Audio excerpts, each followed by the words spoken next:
नमस्कार। आज हम एक ऐसी खबर पर बात कर रहे हैं जिसने सुरक्षा एजेंसियों को काफी अलर्ट कर दिया है।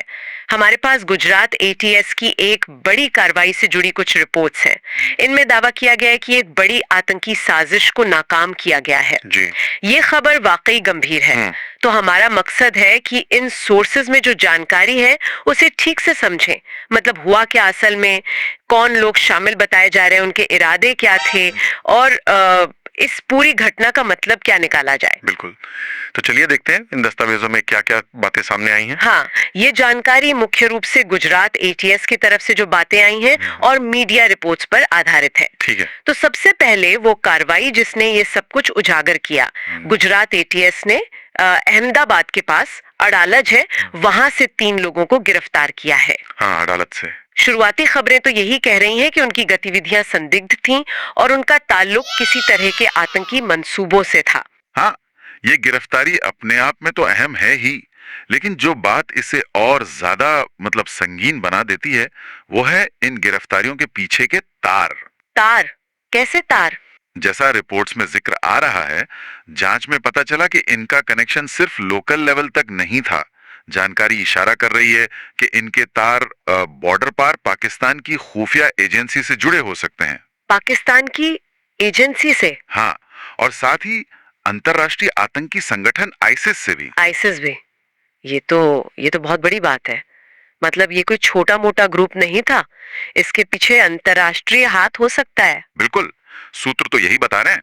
देखिए, जब किसी मामले में आईसिस और किसी पड़ोसी देश की एजेंसी का नाम एक साथ आता है, जैसा कि इन खबरों में कहा गया है, तो वो घटना का लेवल ही बदल जाता है। हाँ, वो तो है। ये फिर सिर्फ कानून व्यवस्था का मामला नहीं रह जाता है, इसमें राष्ट्रीय सुरक्षा और वो इंटरनेशनल रिलेशन वाले एंगल भी जुड़ जाते हैं। सही। ये दिखाता है कि खतरा कितना ऑर्गेनाइज था और शायद बाहर से सपोर्टेड था। हो सकता है ये लोग सिर्फ क्या कहते हैं, प्यादे हों जिनकी डोर कहीं और से खींची जा रही थी, ऐसा सूत्रों का अंदाजा है। और ये मामला इसलिए भी गंभीर लग रहा है क्योंकि इनके जो मंसूबे थे वो खासे खतरनाक बताए जा रहे हैं। गुजरात एटीएस के सूत्रों के हवाले से जो जानकारी आई है वो तो काफी चिंताजनक है। हाँ, उनके टारगेट्स की बात कर रहे हैं आप? हाँ, पता चला है कि इनके निशाने पर कोई आम जगह नहीं थी, बल्कि लखनऊ में जो राष्ट्रीय स्वयंसेवक संघ यानी आरएसएस का दफ्तर है वो निशाने पर था। लखनऊ का आरएसएस दफ्तर, ये एक बहुत सिग्निफिकेंट टारगेट है। आरएसएस एक वैचारिक संगठन है, उसकी एक खास पहचान है, प्रभाव है। तो ऐसे संगठन के ऑफिस पर हमला करने का प्लान, इसका क्या मतलब? देखिए, जैसा सूत्रों से पता चल रहा है, इसका मकसद सिर्फ फिजिकल डैमेज करना नहीं होता। इसके पीछे एक बड़ा मैसेज देने की कोशिश भी हो सकती है। विचारधारा पर हमला, डर फैलाना और शायद शायद समाज में तनाव भड़काना की मंशा भी। ऐसा लगता है इन रिपोर्ट्स को देखकर। और ये हमला किस तरह का प्लान किया जा रहा था? कोई छोटी मोटी घटना? नहीं नहीं, जानकारी तो यही है कि ये कोई छोटी घटना नहीं थी। सूत्रों में साफ तौर पर बड़ा आतंकी हमला कहा गया है। बड़ा आतंकी हमला? हाँ, इससे लगता है कि प्लान का स्केल काफी बड़ा था।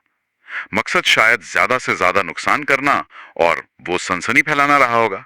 ये बड़ा हमला शब्द ही काफी कुछ बताता है। लखनऊ आरएसएस दफ्तर, इसके अलावा भी कोई और ठिकाने थे निशाने पर? अक्सर ऐसी साजिशों में मल्टीपल टारगेट्स होते हैं। हाँ, आपका अंदाजा सही है। बात सिर्फ लखनऊ तक नहीं थी।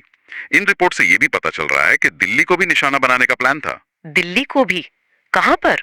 दिल्ली का एक बहुत ही जाना माना भीड़ भाड़ वाला इलाका, आजादपुर मंडी। आजादपुर मंडी? अरे, वो तो एशिया की सबसे बड़ी फल सब्जी मंडियों में से एक है। जी हाँ, और सूत्रों में कहा गया है कि वहां बड़ी तबाही मचाने का प्लान था। बड़ी तबाही आजादपुर मंडी में? हाँ, अब जरा इन दोनों टारगेट्स के चुनाव को देखिए।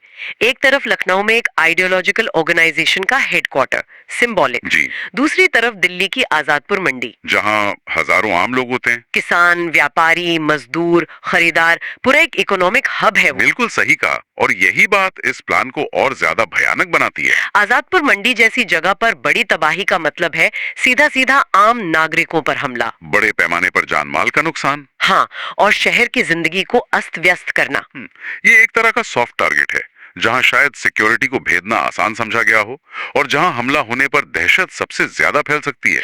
तो मतलब ज्यादा से ज्यादा जाने लेना और डर फैलाना। सूत्रों के मुताबिक शायद यही मकसद था, ज्यादा से ज्यादा कैजुअलिटीज और राजधानी के एक अहम हिस्से को ठप करना। तो अगर हम इन दोनों टारगेट्स को साथ में देखें, लखनऊ आरएसएस दफ्तर और दिल्ली की आजादपुर मंडी, इससे हमलावरों की सोच के बारे में क्या पता चलता है?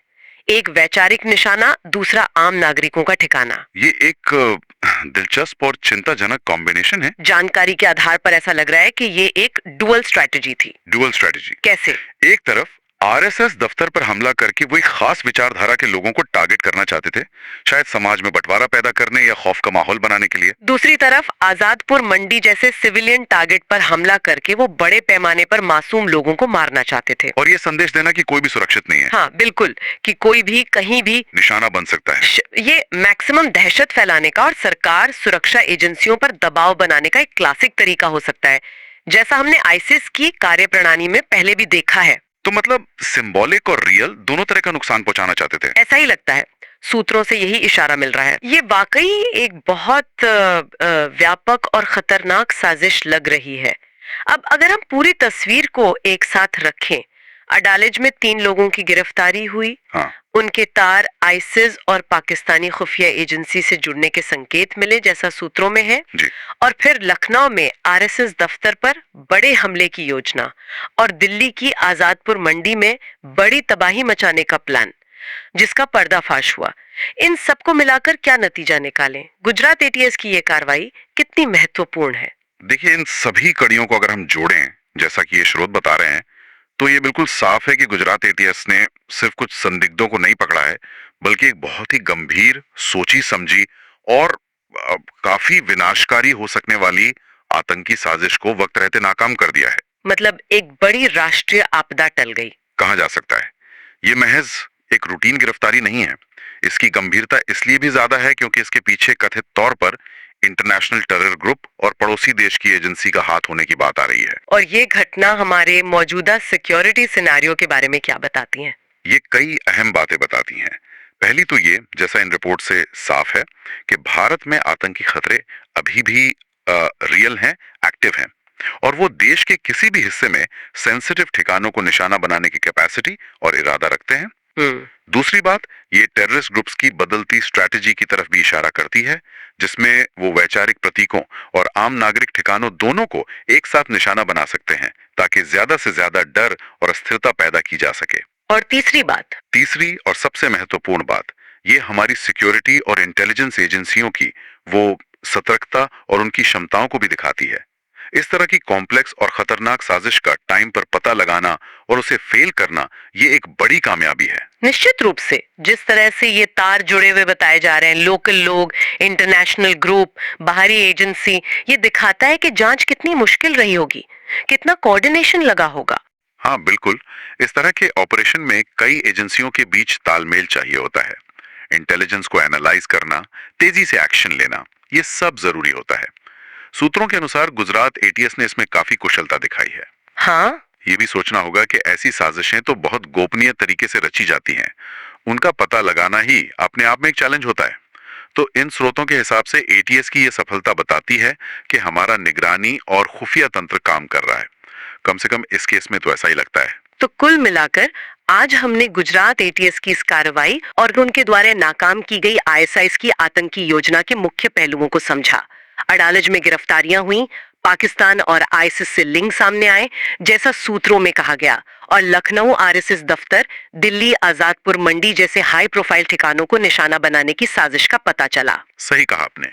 ये जानकारी हमें न सिर्फ खतरों के प्रति अलर्ट करती है, बल्कि हमारी सुरक्षा एजेंसियों के सामने जो चुनौतियां हैं, उनकी कॉम्प्लेक्सिटी और गंभीरता को भी दर्शाती है। हाँ, एक तरह से ये याद दिलाता है कि देश को सुरक्षित रखने के लिए पर्दे के पीछे कितना कुछ लगातार चलता रहता है। बिल्कुल, इन स्रोतों से मिली जानकारी उसी सतत संघर्ष की एक झलक है।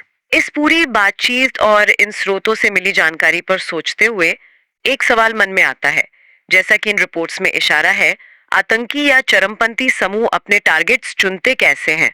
मतलब एक वैचारिक केंद्र जैसे आरएसएस दफ्तर और एक पूरी तरह से सिविलियन इकोनॉमिक सेंटर जैसे आजादपुर मंडी, इन दोनों को एक ही प्लान में निशाना बनाने के पीछे की स्ट्रेटेजिक सोच क्या हो सकती है? अच्छा सवाल है। क्या ये सिर्फ जो मौका मिला उसका फायदा उठाना है, या इसके पीछे कोई गहरा मैसेज या उद्देश्य छिपा होता है, जिसका विश्लेषण हमें खतरों को और बेहतर समझने में मदद कर सकता है? हाँ, ये सोचने वाली बात है कि इन टारगेट्स के चुनाव के पीछे क्या लॉजिक काम करता है, क्या पैटर्न है। बिल्कुल, ये एक ऐसा सवाल है जिस पर आगे और विचार किया जा सकता है।